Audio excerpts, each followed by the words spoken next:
This week, we are visiting funeral homes for weird tales floating around there. The funeral culture in Korea and a particularly widespread taboo regarding funerals have I already discussed in my episode 9 and 102. If you missed them, I'll leave the links in the description. Just to briefly sum up, most funerals in Korea would take place in a professional funeral homes. And because most people would die in a hospital nowadays, these funeral homes often operate as an affiliated business to general hospitals. Funerals in modern Korea are usually a 3-day business.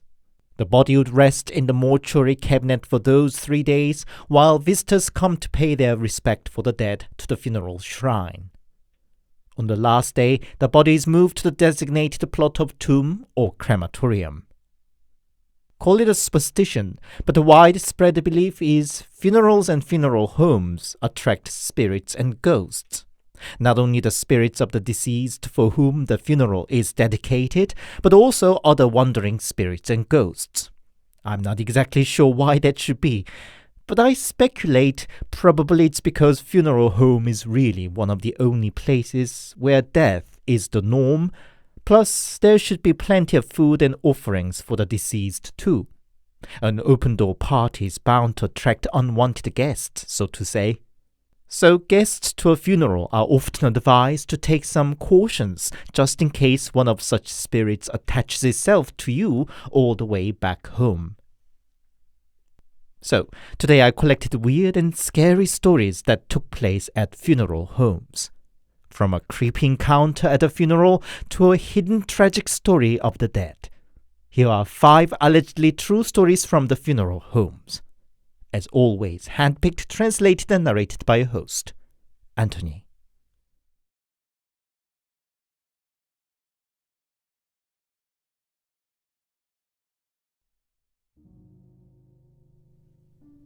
I have a friend who had the third eye. He already saw spirits occasionally from childhood, but he would say it got triggered full on when he worked part-time at a funeral home. One of more memorable incident goes like this. One day the funeral took place of a man who suddenly passed away with a heart attack while sleeping. So unexpected and unprepared was the death, the shock and sorrow was even bigger. The man's wife was consumed by the grief, and the atmosphere at the funeral was overall even heavier than usual. Even just as an outside observer, it was heartbreaking to watch the bewailing wife and the young daughter who, being too young to understand the situation, just sitting next to her, confused. But for my friend, there was even more heartbreaking scene to watch because he could see the spirit of the dead man watching his own funeral. At first, the spirit stood there looking confused. He clearly didn't grasp what had happened to him. His own photo on the shrine, his wife collapsed on the floor with grief, his family and colleagues visiting with shocked faces. He looked around them one by one, slowly, and his face grew gradually more despairing, as he finally understood what happened to him. My friend could not bear looking at the tragic scene, that he had to take a break. According to his experience, it's not uncommon to see the spirit of the dead attending his or her own funeral, about 1 in 4 cases. But the worst case are those who didn't have a chance to say goodbye due to an unexpected sudden death, he says.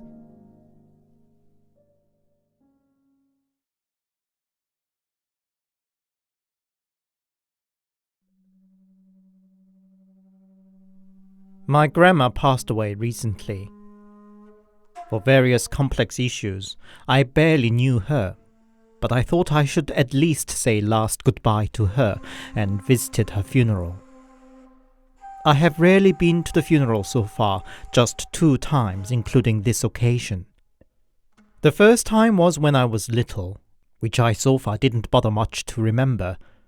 But the scene of Grandma's funeral, people in white and black mourning dresses, faint smell of incense in the air, and fading bouquet of white chrysanthemum, brought me back the memory. I don't know whose funeral that was, but it wasn't of any family relation, most likely one of my parents' friends or work colleague. I guess parents couldn't find anybody to babysit me and ended up taking me along. I was put in an empty room in the funeral home while my parents were paying their tribute. The small room seemed to be reserved for the family members of the deceased to take a rest during the 3-day-long funeral, but it was empty when I was there, other than coats and bags of the guests. I didn't understand what funeral was, or indeed what death was, so I had no fear or discomfort in my mind at all, and just read my book in the room. When the sliding door of the room opened ajar, revealing a face of a woman peeping in. She looked like a perfectly normal middle-aged woman, just like any faces that I would see on the street or in the market. She had a gentle smile on her face and asked me, "Hi, what are you doing here all by yourself?" "I'm reading a book," I said, and lifted up the book I was holding. "That's lovely. Aren't you a good boy?" she said with a smile, and further asked me if I wasn't hungry. I wasn't particularly, but I said yes anyway. "Then come out here. I'll get you something to nibble. You've been here a while already, haven't you? Come with me," she said. I was pretty shy then, and felt reluctant to go out to face all the strange people, so I quietly shook my head. The woman didn't lose her smile for a moment, and repeated herself, "Come with me," time after time, without changing the inflection or speed, like a recorded voice on repeat. "Come with me, come with me, come with me, come with me." As little and stupid I was, it was enough to make me suspicious. I finally said, "Who are you?" But she didn't answer my question, or didn't react at all, but carried on repeating her line of "come with me." I grew uncomfortable and said, "I'm going home soon." Again, the woman didn't react at all, but kept saying, "Come with me." I countered it with a gradually louder and more anxious, "Who are you? Who are you?" My dad must have heard it and walked into the room. "What's up, my boy?" he asked. "That ladies keep asking me," I said. "Lady? What lady?" The woman was still there, peeping in through the door. But Dad didn't seem to see her, even though she was right next to him and was keep repeating, "Come with me."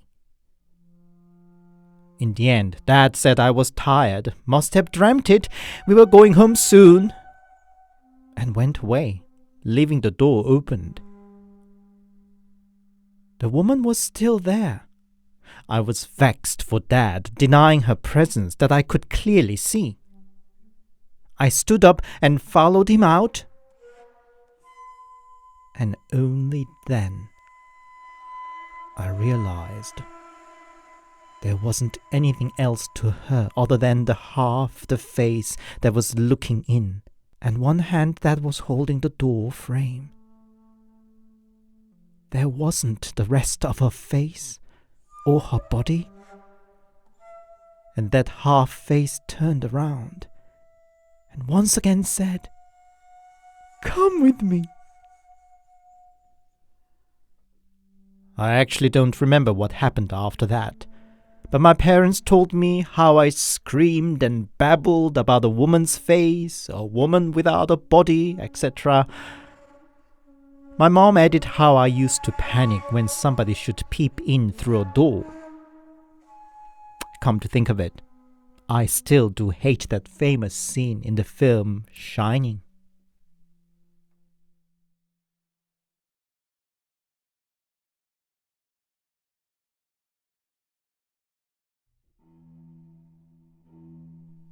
I worked at a funeral home for a time, but I quitted the job after this experience. One day, a man's body came in. His family brought in the death certificate, saying that he died of an accident, fallen from a stair. His head clearly showed the signs of trauma on both sides, as well as broken nose and teeth. While his family looked pretty normal, the deceased was dirty and smelly, as if he'd been sleeping rough before his death. His family bewailed particularly loudly, as if to show their grief off. Normally by the time a body arrives at a funeral home, family members would not be acting out such a shock and grief.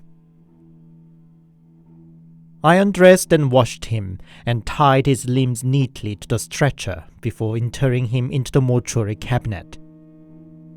Then I came to see the family again. All the tears and crying were gone by then, and they just took care of papers and insurance documents in a business-like manner. I found something was dubious. But anyway, who was I to judge? Next morning, I was preparing something in the mortuary cabinet room when I heard a moan. At first, I just thought should be a refrigerating element making a noise. But I heard it once again. I instinctively turned around and asked what? Only then, chills ran down all over me. I ran back to the office and told my boss what I just heard. He took me down to the cabinet and took out the body. All the limbs were untied. We momentarily panicked. Had we put a still alive person away? But no, he was dead as a log. But his eyes were opened, and his hands rolled up in a tight fist, so tight his long nails dug into the palms. We managed to rearrange his body again. My boss said sometimes muscles could further contract post-mortem and change the position of the body. But this was beyond anything he had seen. I resumed my work there. But this time, I heard somebody calling, "Shh." I ran back to my boss again. He asked me to fetch a bottle of soju and dried squid, common in Korea as a side nibble to a drink. He then told me to leave him alone in the cabinet room. In the office, I saw my boss through the surveillance camera, taking the body out of the cabinet, pouring a glass of drink and arranging the dried squid in front of it, and talking, as if with somebody. He came back about an hour later and asked me to accompany him to meet the family of the deceased. My boss asked them straight if the deceased really died of an accident. Family insisted he did, from falling down a stair. Boss asked once again if they were sure, and the family burst out who he thought he was to come to a funeral to ask such a question. He could not really pursue further. Upon returning to the office, my boss explained to me that he talked with the deceased. The dad said he was mentally retarded and had been more or less outcasted by the family. He had lived with his uncle and been abused like a slave, and eventually was beaten to death for a mistake he had made. A death by an accident requires an inspection by the police beside a death certificate by a doctor.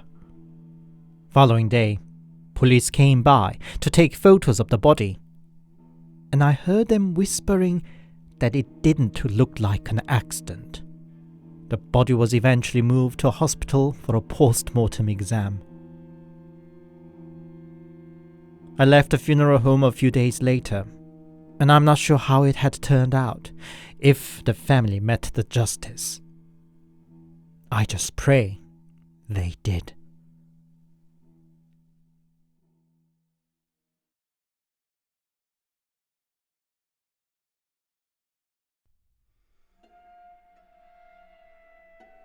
When I was 9 or 10, I don't even remember who, but a distant relative passed away, and I attended the funeral with my parents. It wasn't anybody I was close to, so I had no feeling at all. Before we set off for the funeral, my grandma called me to the side. I waited what she had to say. She said, "There's something on your hair." But in actuality, she cut a few strands of my hair. She burnt a part of them and rolled it up in a paper with a handful of rice and dried jujube fruit. She then handed me the weird bundle and told me, "At the funeral home, throw it in the bin." I asked what the rice and jujube were for, but she simply explained, "Well, a mouse shouldn't eat your hair, and rice and jujube will distract it." I already knew my granny was pretty superstitious, so I just said I would. Upon arriving at the funeral, I, like a good boy, threw the rolled up paper in a bin. The funeral carried on over midnight, and being a kid, I fell asleep in the back room. Then as now, I usually slept like a dead man and didn't get much dream. But that night, I had my very first sleep paralysis. I opened my eyes but could not move my body. There was nobody else around in sight, and I could just lie there helplessly.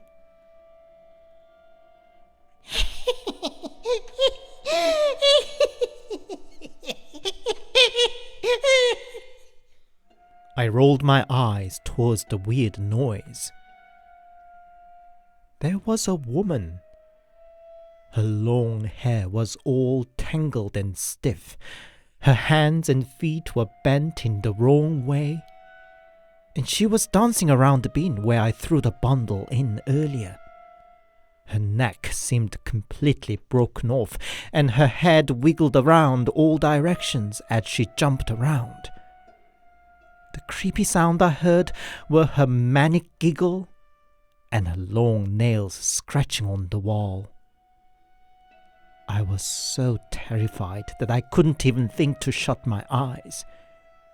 Between her manic giggle and dance, the woman said, little boy, wrapped in shroud already. No flesh, no bones, all burnt and only hairs left. But somebody fed you already. Were it not for the ritual, I would have taken you among other lost souls and keep you as my company.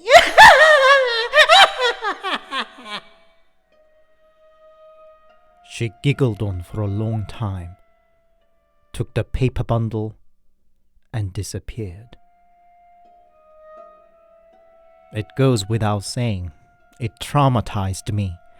I think I didn't leave the side of my grandma day and night for the following 1 month or so.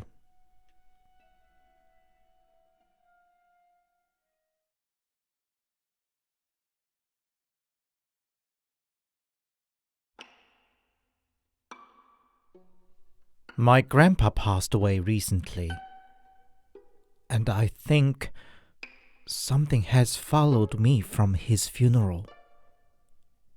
Of all the family members who joined the funeral, I seem to be the only one who is experiencing bizarre.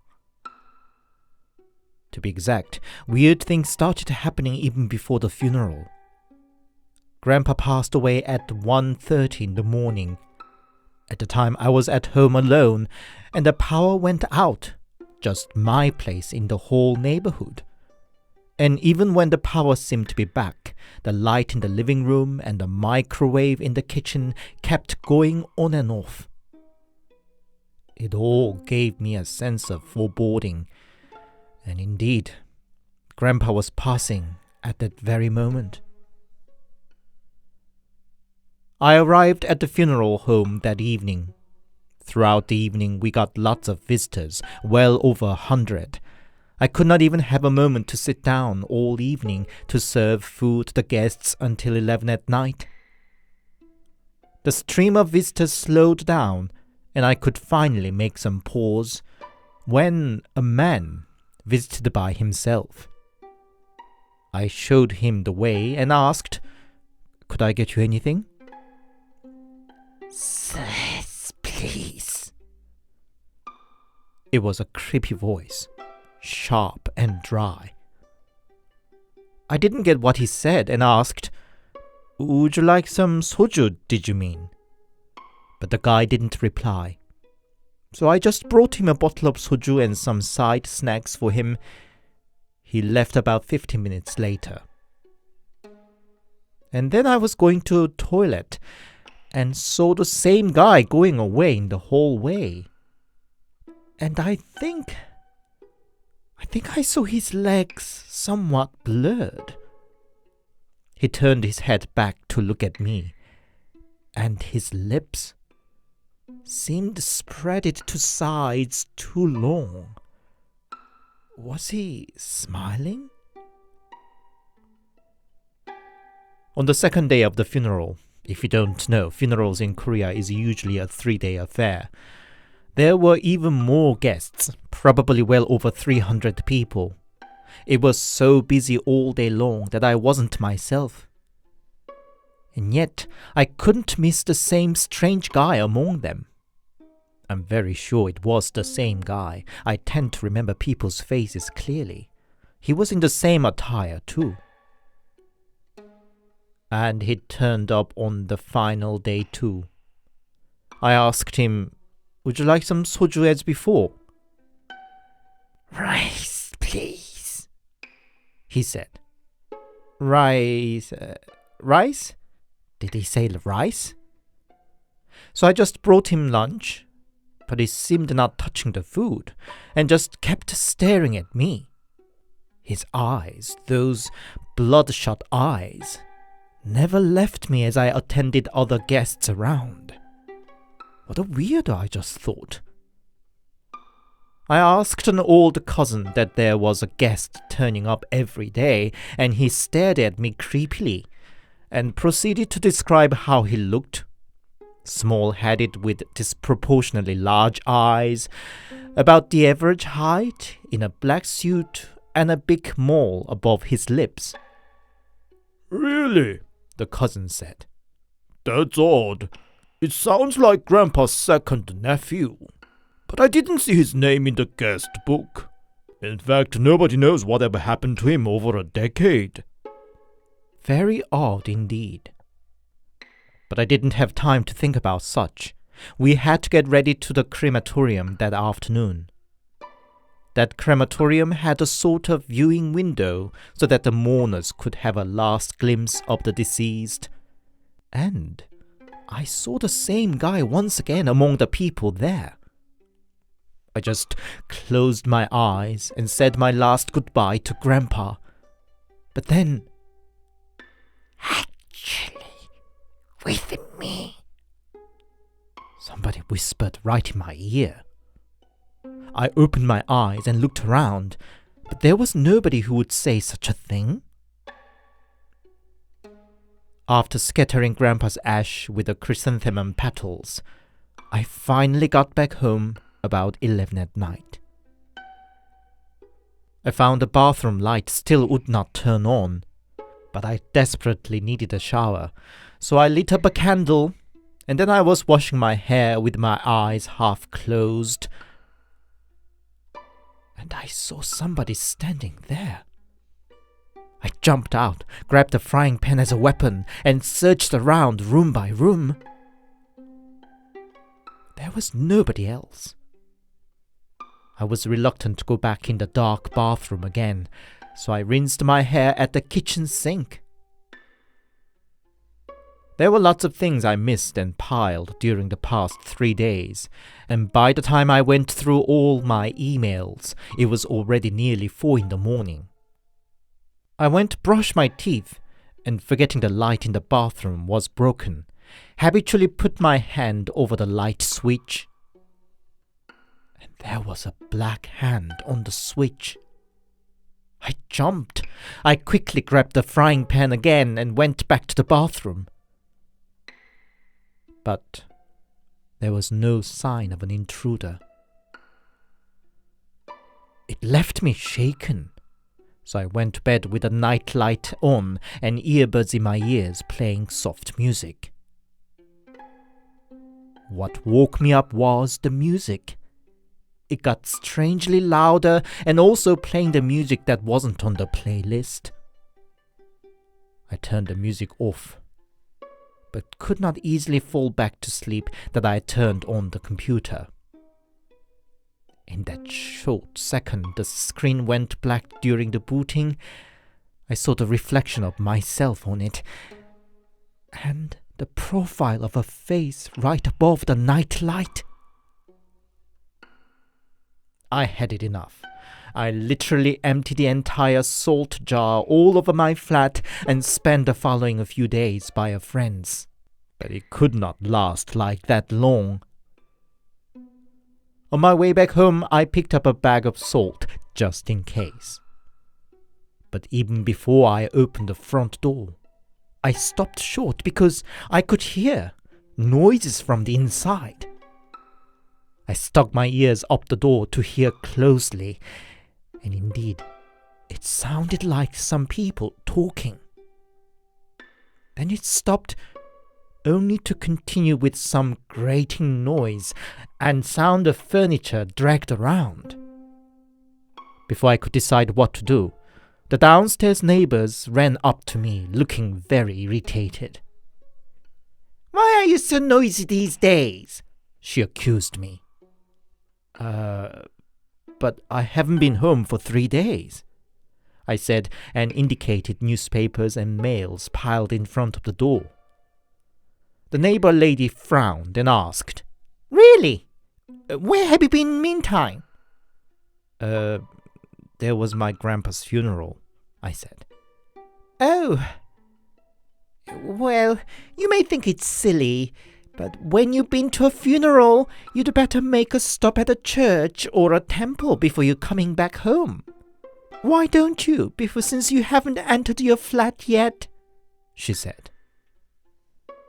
Actually, it was already too late, I thought. Nevertheless, I decided to follow her advice and went to a rather big church in the neighborhood. I asked the person cleaning the hall, "Excuse me, what time is the next service?" "Well, in 2 hours," said he. But his expression turned a bit weird looking at me. He added, "But in your case, I think you need more a private service. Wait here for a minute." And soon fetched a middle-aged woman who introduced herself as an elder of the church. "What has happened to you?" she said. Excuse me?" I said. "Looks like you are not a man of faith, but probably you need one now." Was this some sort of cult or what, I thought, and was about to excuse myself to get out of there. But the woman grabbed my head and chanted something weird while shaking my head. It hurted so bad that I don't remember what I shouted then. Next thing I realized was that I was crying. "I definitely see something around you, which is not human for sure. There are a lot of them wrapped around your neck. I don't mean any harm. I just tried to chase them away. I'd recommend you to come back sometime soon, the woman said. I came back home stunned and dumbfounded. At least I could not hear chattering or creaking noises from inside anymore. That night, I wanted to cook a ramen for a midnight snack. I opened the kitchen cabinet. At first, I thought they were cockroaches. But no, they were hair. I closed the door and opened again, only to find there they were no more. But now I felt a stare from above the fridge, followed by creaking noise from somewhere, followed by a noise of the light bulb going off in the bathroom, followed by the sound of wardrobe drawer opening. I thought I was going mad. I just took my phone and wallet and ran to my parents. Mom called in a Buddhist monk, and I hear he went around room to room in my flat chanting. Apparently, he got too exhausted to carry on in the end. It's been 2 weeks since then. It got quiet now, but I still see what I'm not supposed to see when I'm alone. I somehow got used to it by now and pretend that I don't see them, but not sure if this would just continue on or not.